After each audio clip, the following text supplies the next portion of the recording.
श्रीमद् भागवत महापुराण चतुर्थ स्कंद अध्याय 10। श्रीमद् भागवत महापुराण चतुर्थ स्कंद दशम अध्याय। उत्तम का मारा जाना, ध्रुव का यक्षों के साथ युद्ध। श्री मैत्रेय जी कहते हैं, विदुर जी, ध्रुव ने प्रजापति शिशुमार की पुत्री भ्रमी के साथ विवाह किया। उससे उनके कल्प और वत्सर नाम के 2 पुत्र हुए। महाबली ध्रुव की दूसरी स्त्री वायुपुत्री इला थी। उससे उनके उत्कल नाम के पुत्र और एक कन्या रत्न का जन्म हुआ। उत्तम का अभी विवाह नहीं हुआ था कि एक दिन शिकार खेलते समय उसे हिमालय पर्वत पर एक बलवान यक्ष ने मार डाला। उसके साथ उसकी माता भी परलोक सिधार गई। ध्रुव ने जब भाई के मारे जाने का समाचार सुना तो वे क्रोध, शोक और उद्वेग से भरकर एक विजयप्रद रथ पर सवार हो यक्षों के देश में जा पहुंचे। उन्होंने उत्तर दिशा में जाकर हिमालय की घाटी में यक्षों से भरी हुई अलकापुरी देखी। उसमें अनेकों भूत प्रेत पिशाचादि रुद्रानुचर रहते थे। विदुर जी, वहां पहुंचकर महाबाहु ध्रुव ने अपना शंख बजाया तथा संपूर्ण आकाश और दिशाओं को गुंजा दिया। उस शंख ध्वनि से यक्ष पत्नियां बहुत ही डर गईं। उनकी आंखें भय से कातर हो उठीं।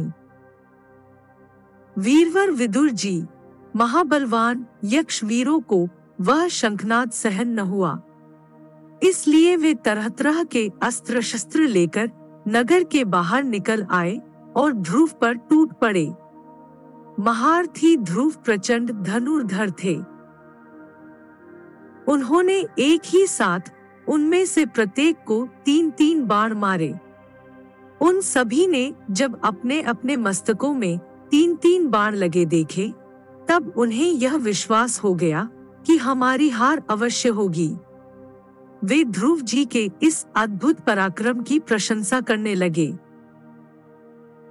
फिर जैसे सर्प किसी के पैरों का आघात नहीं सहते, उसी प्रकार ध्रुव के इस पराक्रम को न सहकर उन्होंने भी उनके बाणों के जवाब में एक ही साथ उनसे दूने 6 बाण छोड़े। यक्षों की संख्या 13 अच्युत 1,30,000 थी।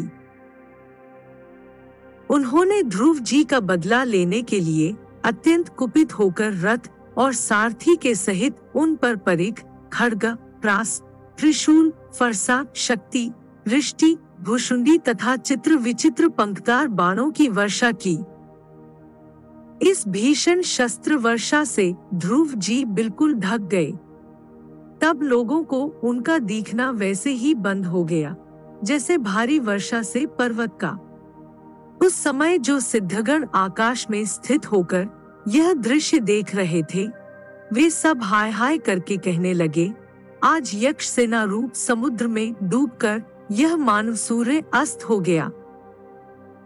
यक्ष लोग अपनी विजय की घोषणा करते हुए युद्ध क्षेत्र में सिंह की तरह गर्जने लगे।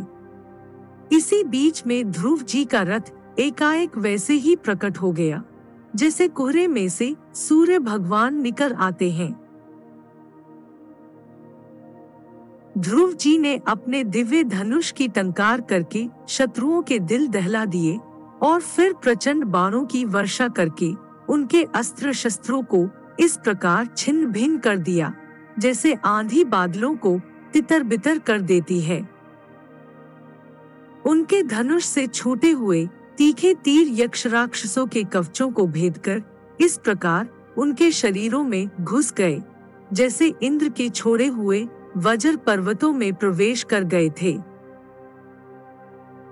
विदुर जी, महाराज ध्रुव के बाणों से कटे हुए यक्षों के सुंदर कुंडल मंडित मस्तकों से, सुनहरी ताल वृक्ष के समान जांघों से, वल्य विभूषित बाहुओं से, हार, भुजबंद, मुकुट और बहुमूल्य पगड़ियों से पटी हुई वह वीरों के मन को लुभाने वाली समरभूमि बड़ी शोभा पा रही थी। जो यक्ष किसी प्रकार जीवित बचे, वे क्षत्रिय प्रवर ध्रुव जी के बाणों से प्रायः अंगंग छिन्न भिन्न हो जाने के कारण युद्ध क्रीड़ा में सिंह से परास्त हुए गजराज के समान मैदान छोड़कर भाग गए। नरश्रेष्ठ ध्रुव जी ने देखा कि उस विस्तृत रणभूमि में अब एक भी शत्रु अस्त्र शस्त्र लिए उनके सामने नहीं है, तो उनकी इच्छा अलकापुरी देखने की हुई, किंतु वे पुरी के भीतर नहीं गए। ये मायावी क्या करना चाहते हैं, इस बात का मनुष्य को पता नहीं लग सकता। सारथी से इस प्रकार कहकर वे उस विचित्र रथ में बैठे रहे तथा शत्रु के नवीन आक्रमण की आशंका से सावधान हो गए। इतने में ही उन्हें समुद्र की गर्जना के समान आंधी का भीषण शब्द सुनाई दिया तथा दिशाओं में उठती हुई धूल भी दिखाई दी। एक क्षण में ही सारा आकाश मेघमाला से घिर गया। सब ओर भयंकर गड़गड़ाहट के साथ बिजली चमकने लगी। निष्पाप विदुर जी उन बादलों से खून, कफ, पीप, विष्ठा, मूत्र एवं चर्बी की वर्षा होने लगी और ध्रुव जी के आगे आकाश से बहुत से धड़ गिरने लगे। फिर आकाश में एक पर्वत दिखाई दिया और सभी दिशाओं में पत्थरों की वर्षा के साथ गदा, परिघ, तलवार और मूसल गिरने लगे। उन्होंने देखा कि बहुत से सर्प वज्र की तरह फुफकार मारते रोषपूर्ण नेत्रों से आग की चिंगारियां उगलते आ रहे हैं। झुंड के झुंड मतवाले हाथी, सिंह और बाघ भी दौड़े चले आ रहे हैं। प्रलय काल के समान भयंकर समुद्र अपनी उत्ताल तरंगों से पृथ्वी को सब ओर से डुबाता हुआ बड़ी भीषण गर्जना के साथ उनकी ओर बढ़ रहा है। क्रूर स्वभाव असुरों ने अपनी आसुरी माया से ऐसे ही बहुत से कौतुक दिखलाए जिनसे कायरों के मन कांप सकते थे। ध्रुव जी पर असुरों ने अपनी दुस्तर माया फैलाई है, यह सुनकर वहां कुछ मुनियों ने आकर उनके लिए मंगल कामना की। मुनियों ने कहा, उत्तानपादंदन ध्रुव, शरणागत भय भंजन सारंग पाणी, भगवान नारायण तुम्हारे शत्रुओं का संहार करे। भगवान का तो नाम ही ऐसा है जिसके सुनने और कीर्तन करने मात्र से मनुष्य दुस्तर मृत्यु के मुख से अनायास ही बच जाता है।